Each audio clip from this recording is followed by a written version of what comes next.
उत्तर प्रदेश में कृषि एवं पशुपालन में।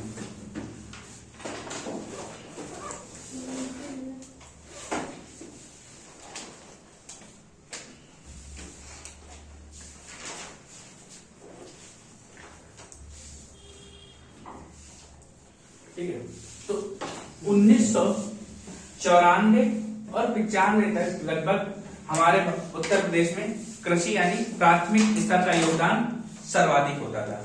ठीक है, प्राथमिक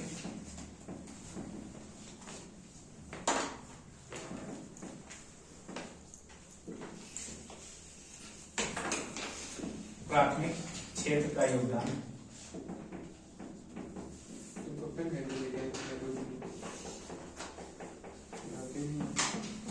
सर्वाधिक होता था। Contribution of primary sector was maximum. Primary sector में हमारा क्या क्या आता है? जो चीज प्रकृति से मिलती है, जो चीज हमें प्रकृति से मिलती है, कृषि आ गया, पशुपालन आ गया, खाना आ गया, ये सब हमारा, फिशरी आ गई, ये सब हमारा क्या है? प्राइमरी सेक्टर में है। फिर इसके क्या हुआ? 1994-95 के बाद हमारे यहाँ सेवा क्षेत्र में बहुत तेज विकास हुआ और सेवा क्षेत्र 96 से प्रथम स्थान पे आ गया। योगदान में सेवा क्षेत्र में लोगों की नौकरी कम है, लेकिन उसका योगदान ज्यादा है।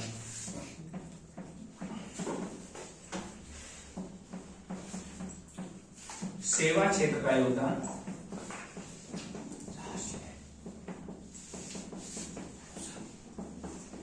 सर्वाधिक हो गया और जो कि अभी तक है। Contribution of service sector became maximum. तो सर्विस सेक्टर से हमको कुछ लेने देना है। अभी हम क्या पढ़ रहे हैं? कृषि एवं पशुपालन। तो कृषि की बात करें तो उत्तर प्रदेश में 59% लोग कृषि में संलग्न हैं। 59% population of UP is involve या इंडल्ज इन एग्रीकल्चर। 59.3% पॉपुलेशन ऑफ यूपी is indulged in agriculture। Uttar Pradesh की 59.30% जनसंख्या कृषि में संलग्न है।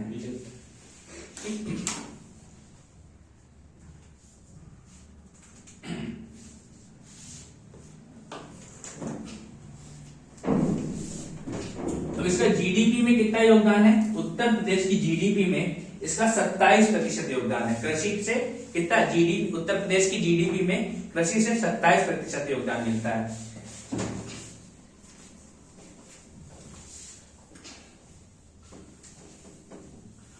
Contribution of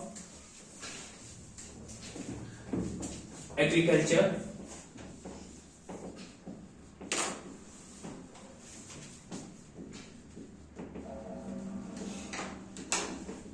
in GDP of UP. ठीक है, ऑलमोस्ट 27%। उत्तर प्रदेश की जीडीपी में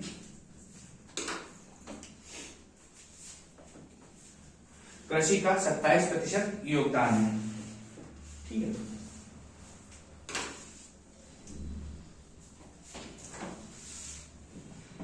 उत्तर प्रदेश में टोटल वर्किंग पॉपुलेशन यानी कार्य संलग्न जनसंख्या कितनी थी? कल बताया था मैंने, 32 कुछ थी। ठीक है, 32% के आसपास थी। और जिसमें से कृषि में लोग कितने इन्वॉल्व हैं? जिसका 29% लोग कृषि में इन्वॉल्व हैं। टोटल एग्रीकल्चर वर्किंग पॉपुलेशन या एग्रेरियन वर्किंग पॉपुलेशन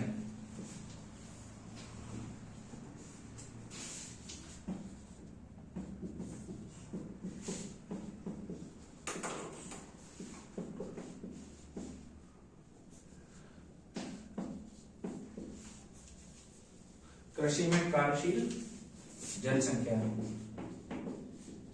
कितनी है? 29%। और इसमें कृषि लेबर कौन से हैं? कृषि मजदूर हैं 30.30%। भाई कृषि करने वाले किसी के पास अपनी जमीन है वो तो ठीक है, कुछ लोग बेचारे बलकट लेके, बटाई लेके या मजदूरी करके किसी तरीके से किसानी में काम करते हैं, वो उनका कितना प्रतिशत है? 30.3%। एग्रीकल्चर लेबर कितनी है? 30.30%।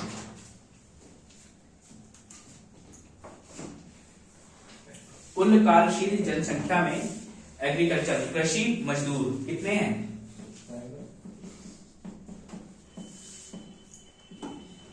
30.30%।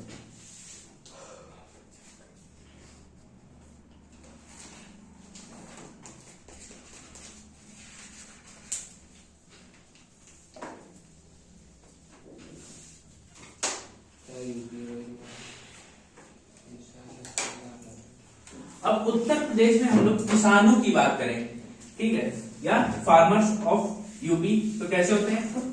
वैसे हम लोग अगर इकोनॉमी पढ़ोगे, एग्रीकल्चर पढ़ोगे तो मार्जिनल फार्मर्स पढ़ोगे, स्मॉल फार्मर्स पढ़ोगे, मीडियम पढ़ोगे और लार्ज पढ़ोगे। वही हम यहां भी पढ़ेंगे, लेकिन हम उत्तर प्रदेश की दृष्टि से पढ़ेंगे। तो सबसे पहले मार्जिनल फार्मर्स, इनको बोलते हैं सीमांत किसान।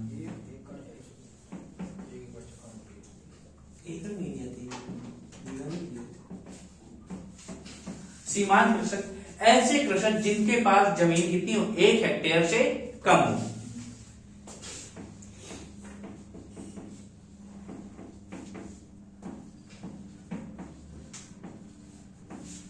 ये कितने हैं? 79.20%। उत्तर प्रदेश की लगभग 80% जनसंख्या ऐसी है जिसके पास 1 हेक्टेयर से कम भूमि है। ठीक, फिर इसके बाद अगले कौन से आते हैं? स्मॉल फार्मर्स, यानी लघु किसान।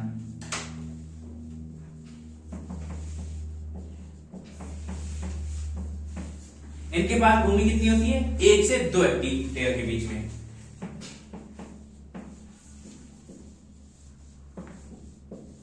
एक से 2 हेक्टेयर के बीच में इनके पास भूमि होती है, ठीक है। और उत्तर प्रदेश में इनकी जनसंख्या कितनी है?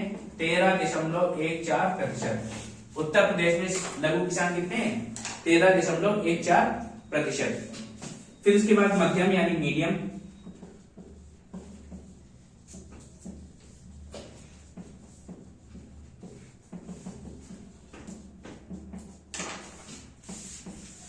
ये कौन से हैं? 4 से 10 हेक्टेयर भूमि वाले लोग, 4 to 10 हेक्टेयर। ये कितने प्रतिशत लोग हैं? 7.5%। 7.5% लोग क्या हैं? मध्यम किसान हैं। फिर इसके बाद लार्ज फार्मर्स,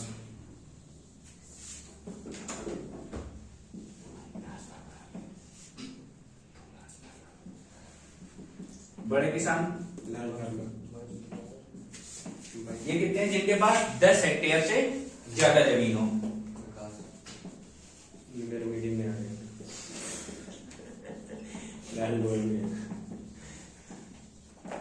ये कितने हैं? 0.15%। 0% में रहते भाई, माइनॉरिटी में होता है।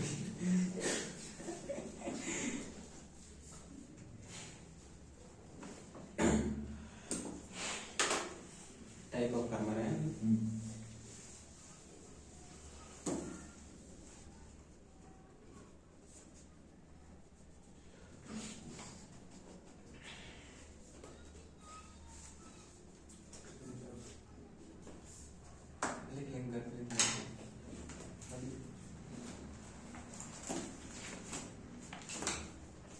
घर पे जाके कुछ नहीं होता, सब अभी करो, घर पे जाके रिवीजन करो।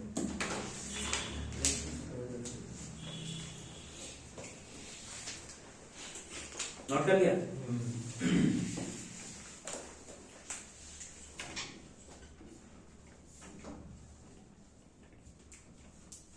समझ रहे थे आप दिखा रहे हैं। लिखो लिखो जल्दी लिखो।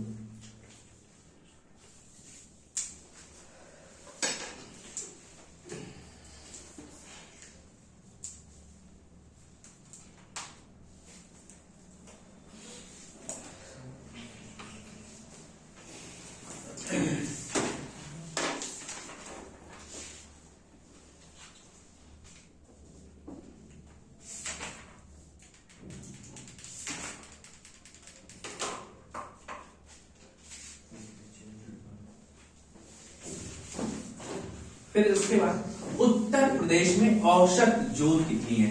Average land holding in UP.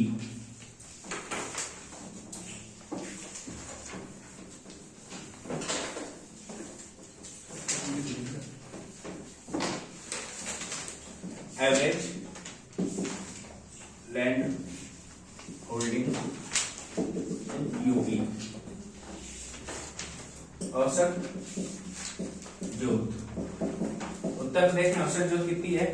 0.75%, sorry 0.75 hectare. 0.75 hectare क्या है? उत्तर प्रदेश की औसत जोत है, एवरेज लैंड होल्डिंग। अगर हर व्यक्ति के पास देखा जाए तो कितनी जमीन होगी?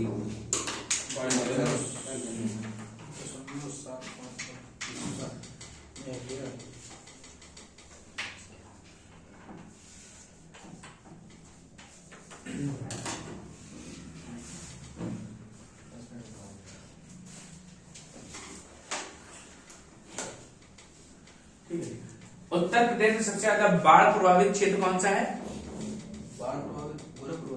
वेस्टर्न यानी पश्चिमी क्षेत्र। गोरखपुर तो पूर्वांचल में रहता है। हाँ, पश्चिमी ये बागपत से नीचे आओगे, इधर राजस्थान तरफ, वेस्ट सहारनपुर, शामली, बागपत, याद है गौतम बुद्ध नगर, गाजियाबाद, ये सब पश्चिमी का इलाका है।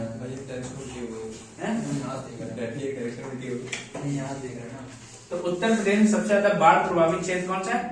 पश्चिमी क्षेत्र। ठीक है। कपास की बुआई कब होती है उत्तर प्रदेश में?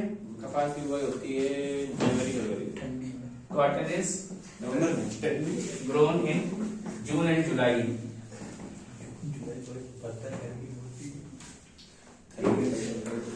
उत्तर प्रदेश सबसे ज्यादा किसका? उत्तर प्रदेश मेंथा ऑयल यानी पिपरमिंट ऑयल का सबसे बड़ा प्रोड्यूसर है। पिपरमिंट की खेती सबसे ज्यादा इधर जालौन वाले क्षेत्र में बहुत होती है। हाँ, पिपरमिंट, मिंट अलग होता है, पिपरमिंट अलग होता है। ठीक है।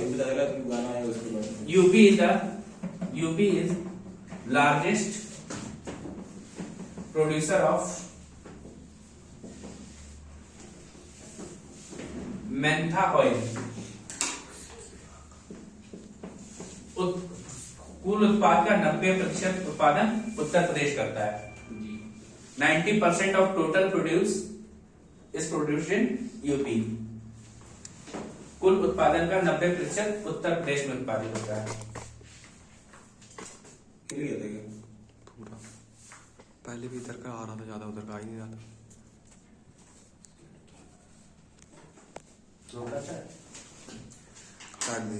जुलाई में उत्तर प्रदेश सबसे बड़ा मेंथा ऑयल का सबसे बड़ा प्रोड्यूसर है। पेपरमिंट की खेती उत्तर प्रदेश में बहुत ज्यादा होती है।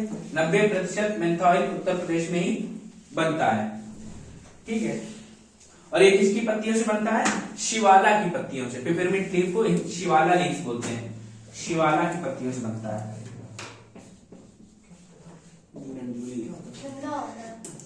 पेपरमिंट का तेल आंखों में लगा दो, तुम्हें लगेगा झंडू बाम लगा लिया, उससे भी ज्यादा।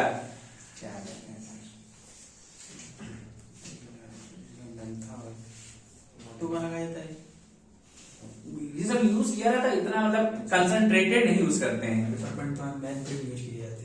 घर में एसिड लोग यूज करते हैं नाली वाली सफाई के लिए, एसिड यूज करते हैं। अगर कंसंट्रेटेड तुम डाल दो, प्लास्टिक के पाइप पड़े हो तो क्या होगा? पाइप रहेंगे, पाइप ही नहीं बचेंगे, खत्म हो जाएंगे पाइप। तो वही चीज है कि कंसंट्रेटेड में मिक्स करके मिलाया जाता है।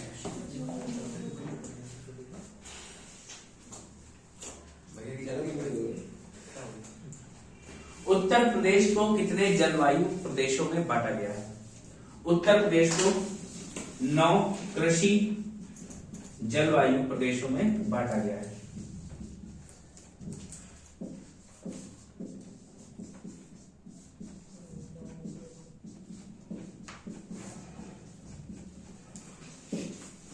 ठीक है। 9 agro climatic reason. Uttar Pradesh is divided into 9 agro climatic regions।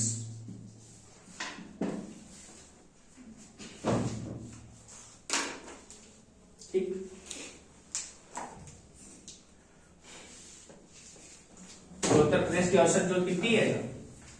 0.75।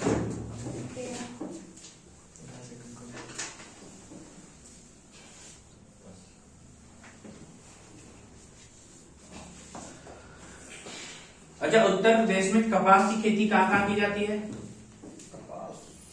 Mahoba, काली मिट्टी का क्षेत्र कहाँ बताया था? नीचे बुंदेलखंड, रुहेलखंड, ये भी जितना तुम्हारा क्षेत्र है, यहाँ पे क्या होगी? कपास की खेती है।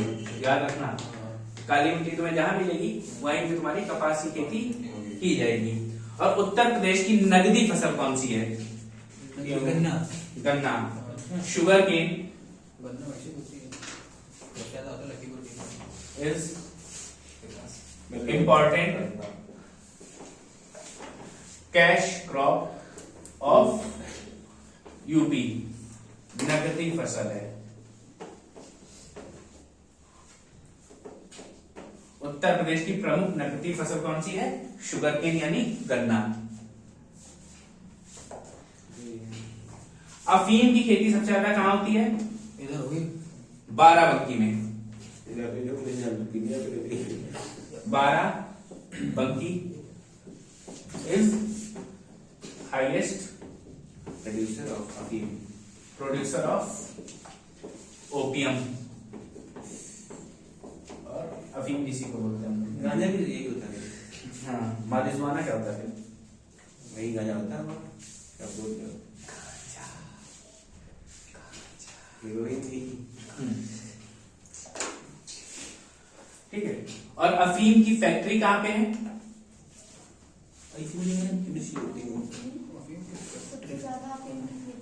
अफीम factory, opium factory is at Ghazipur.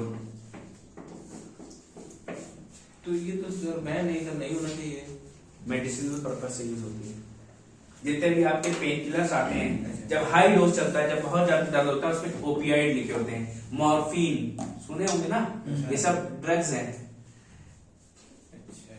ये नशीले पदार्थ हैं। अपने अफीम कोठी है ये यार डाल लिया। अफीम कोठी अपने यहाँ एक जगह है कानपुर में, वहाँ काली मटिया मंदिर है ना।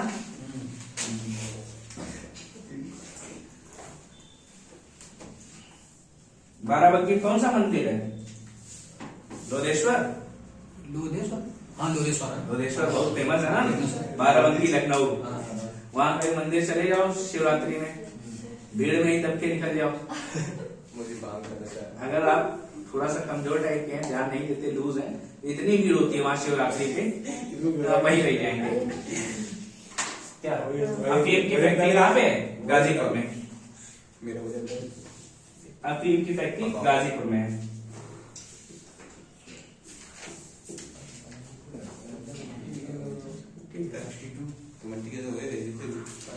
बना केले को पकाने के लिए पहला संयंत्र कहाँ लगाया गया है? फर्स्ट बनाना राइपनिंग सेंटर, प्रयागराज।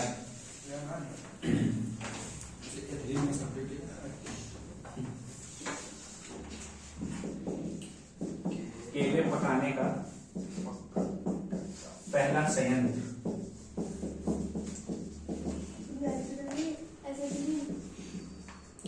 फर्स्ट बनाना कार्बाइड होता है। राइपनिंग सेंटर कहाँ है? प्रयागराज में। पता था क्या? ठीक है। और केले की प्रजातियां कौन कौन सी होती हैं? चीनी चंपा,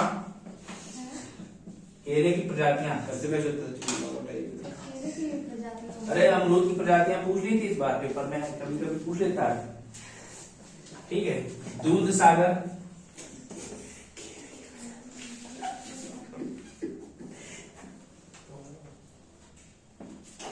अल्फॉन, अल्फांसो तो वो होता है ना, अल्फॉन है, अल्फॉन। हाँ। और अधेश्वर, दूध सागर ये क्या है? ये सब केले की प्रजातियां हैं। चीनी चंपा, दूध सागर, अल्फॉन और अधेश्वर आर स्पीसीज ऑफ बनाना। जैसे आम में होता है कौन कौन सा? अल्फांसो, सबसे ये पता अल्फांसो है। अल्फांसो, दशहरी, हाँ। चौसा, नीलम, लंगड़ा, हाँ। मलिहाबादी, सफेदा, ये आम भी है। हाँ, और क्या? और एक वो कौन सा था तोता करके, क्या नाम उसका? तोतापुरी। तोतापारी होता शायद। हाँ, तोतापारी होता है। तोतापारी, ये सब आम के हैं। आम लंगड़ा भी होता है, हाँ। ये सब आम की प्रजातियां हैं। डिफेक्टेड होता है थोड़ा। नीलम, और सबसे ज्यादा अपने यहाँ फेमस कौन सा है? दशहरी। दशहरी। और उत्तर प्रदेश का आम जब बाहर जाता है तो उसको नवाब आम कहा जाता है।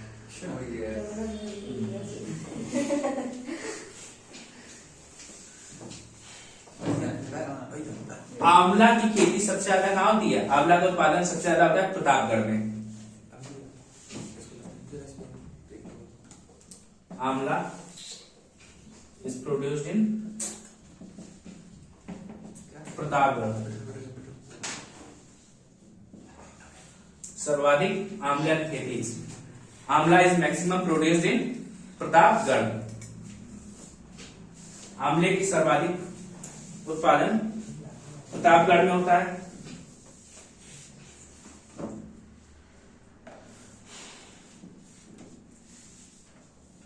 ठीक है। पान की खेती कहां पे होती है? महुआ। महोबा में। और वहीं पे क्या है? बीटल लीव्स रिसर्च सेंटर भी बनाया गया है। पान अनुसंधान एवं प्रशिक्षण केंद्र। बीटल लीव्स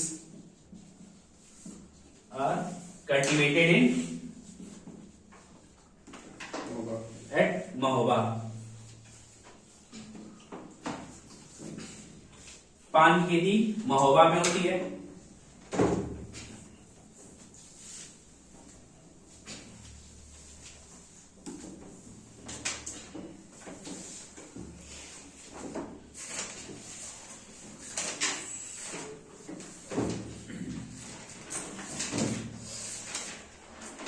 ठीक, फिर इसके बाद पान अनुसंधान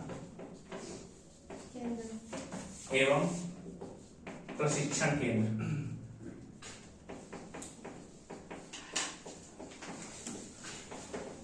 कहा है ये भी महोबा में है।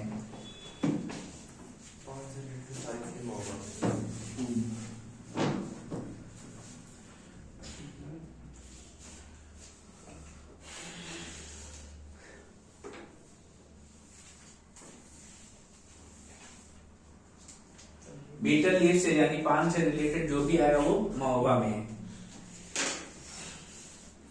फिर इसके बाद कृषि निर्यात zone, agriculture export zone. Uttar Pradesh में 3 कृषि निर्यात जोन बनाए गए हैं।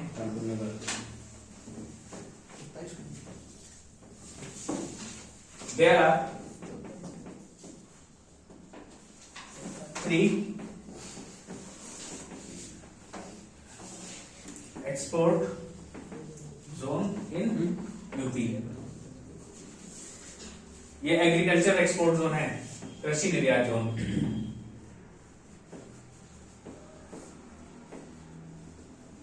एग्रीकल्चर यानी कृषि निर्यात जोन 3 है। कौन कौन से हैं? पहला है आगरा। आगरा किसके लिए है? पोटैटो यानी आलू के लिए, सॉरी, आगरा आलू के लिए है। दूसरा लखनऊ, लखनऊ किसके लिए फेमस है? मैंगो के लिए। तीसरा सहारनपुर, ये भी मैंगो के लिए है। ठीक है। और उत्तर प्रदेश में मैंगो की कौन सी प्रमुख प्रजातियां हैं? चौसा, नीलम, दशहरी।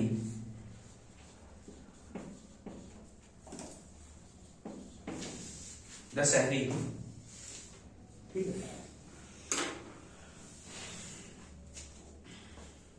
ये कन्नौज क्षेत्र है, मैं उसे आलू के लिए आगरा आलू का सब डिटेल लगा ही आगरा, फरखाबाद, सबसे ज्यादा फरखाबाद में आलू होता है। फरखाबाद जाओ तो हम देखते हैं जब सीजन होता है तो वहाँ पूरी सब जगह आलू की सड़े हुए आलू बदबू आती है जगह जगह। कन्नौज में सीधा चौबीस तुमको मिले कन्नौज में। हाँ, ठीक है। उत्तर प्रदेश के आम को नवाब आम कहा जाता है। Mango of UP is known as nawab आम,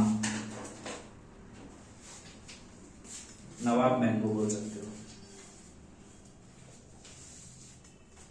mango of UP is known as nawab mango.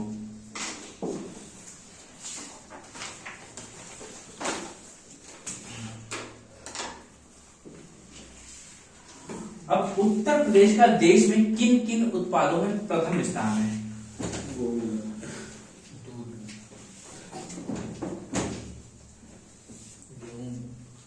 Uttar Pradesh is at first position in milk, दूध को छोड़ जाएगा।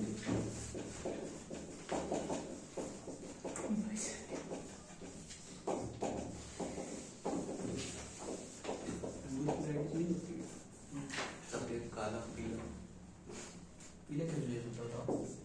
नहीं नहीं पता। Wheat, sugar cane, potato, mango,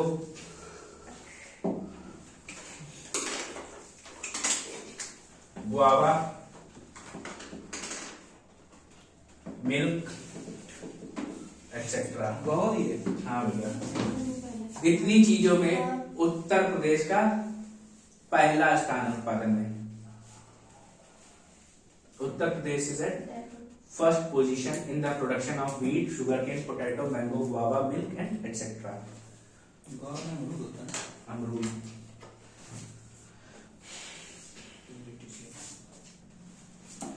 Uttar Pradesh में आलू अनुसंधान केंद्र कहाँ है? वैसे तो आलू अनुसंधान केंद्र शिमला में है, लेकिन उत्तर प्रदेश में कहाँ है? गाजियाबाद में। पोटैटो रिसर्च सेंटर कहाँ है? गाजियाबाद। ये हम लोग यूपी की बात कर रहे हैं, इन यूपी लिख लेना। Potato research centre in UP Ghaziabad. India में पूछेगा तो शिमला में। अभी आलोक पेपर में आया था यूपी का रिसर्च सेंटर, यूपी का ना शिमला वाला। इंडिया इंडिया का शिमला। ये यूपी जी के पड़ गया, उसमें जाएगी वो बढ़िया बता रहे हैं। ये जब का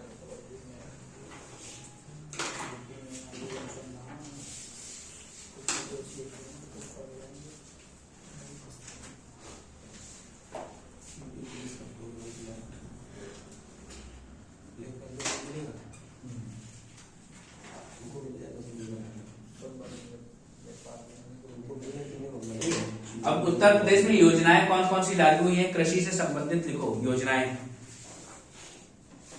सिर्फ नाम याद कर लो ये और ईयर याद कर लो, बाकी इनके बारे में बहुत ज्यादा।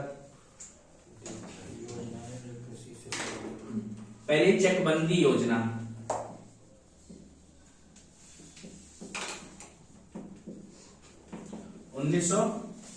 चकबंदी योजना में क्या होता था? लोगों की जमीन अलग अलग भाग जगह जगह पड़े होते थे।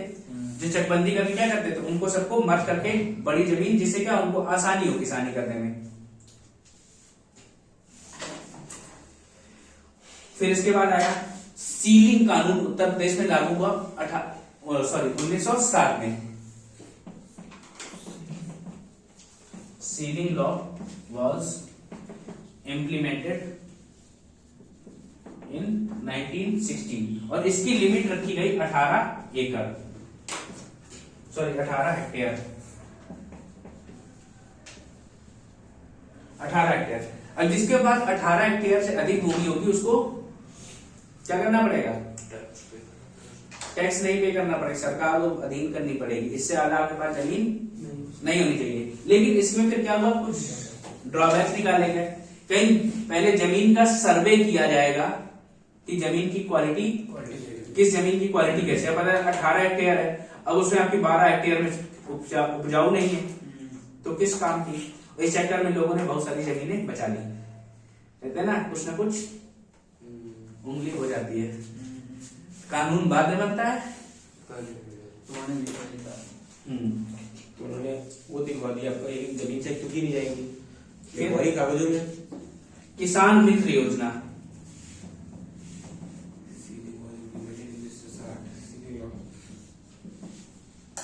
ये आई है 2001 में।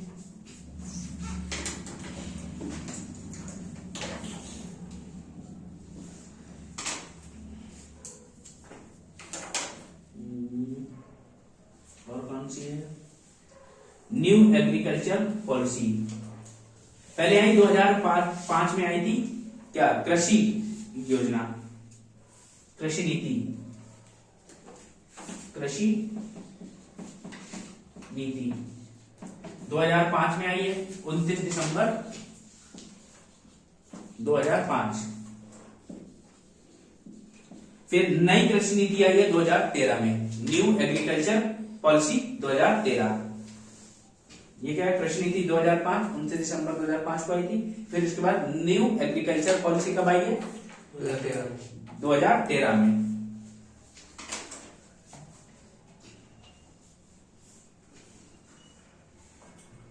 इसके बाद कुछ बचा हो? किसान क्रेडिट कार्ड योजना, ये बहुत इंपॉर्टेंट है।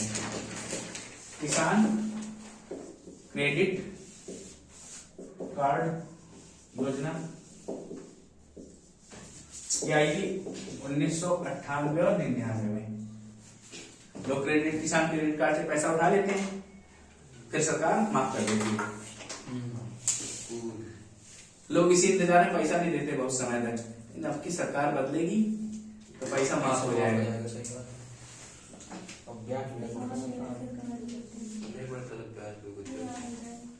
ब्याज बहुत देर पड़ता है, कोई दिक्कत नहीं। बहुत ना करा सब कुछ। ठीक है, फिर इसके बाद हम लोग बात करते हैं कि पशुपालन की, एनिमल हस्बेंड्री। Animal husbandry. तो इधर तो हम लोग बीवे पालते हैं, क्या होते हैं उनके।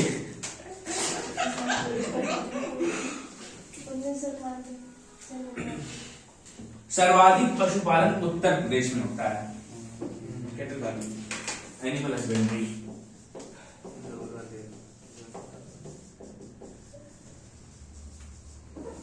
पशुपालन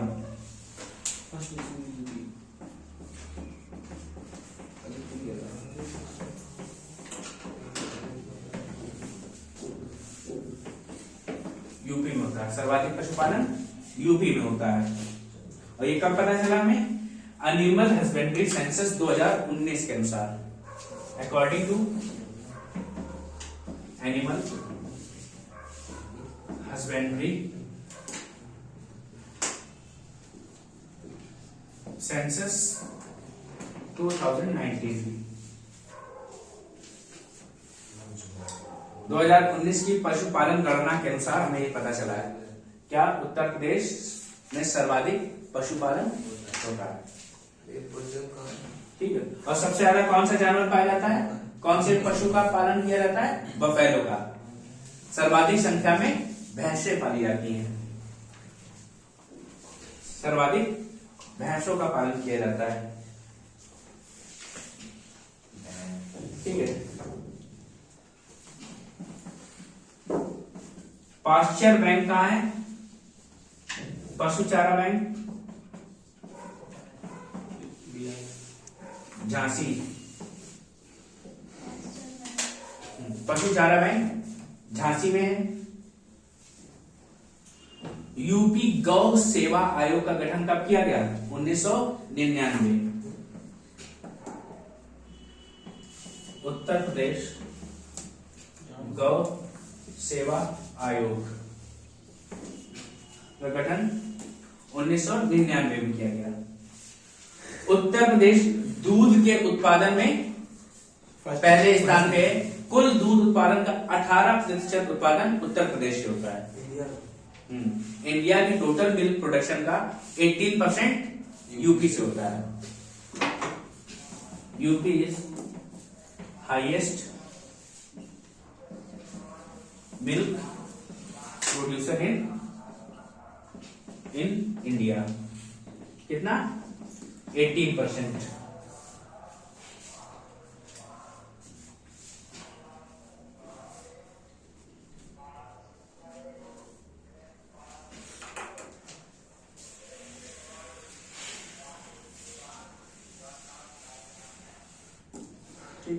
इसके बाद ऑपरेशन फ्लड यानी वॉइड रिवॉल्यूशन उत्तर प्रदेश में कहां कहां चलाया गया है?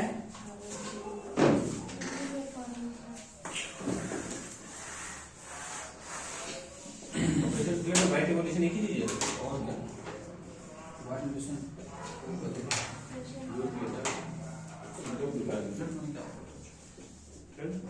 बताओ ऑपरेशन फ्लड किसने चलाया था? वर्गीज कुरियन। वर्गीज कुरियन। कुरियन, हाँ वही। ठीक है, वर्गीज कुरियन ने चलाया था। और 1973 में उत्तर प्रदेश के वाराणसी, मेरठ और बलिया से प्रारंभ हुआ।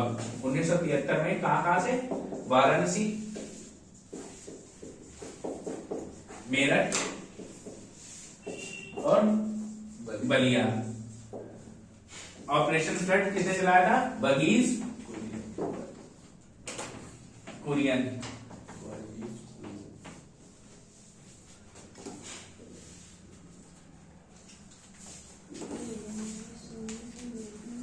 उन्नीस सौ 99 में उत्तर प्रदेश गौ सेवा आयोग का गठन किया गया।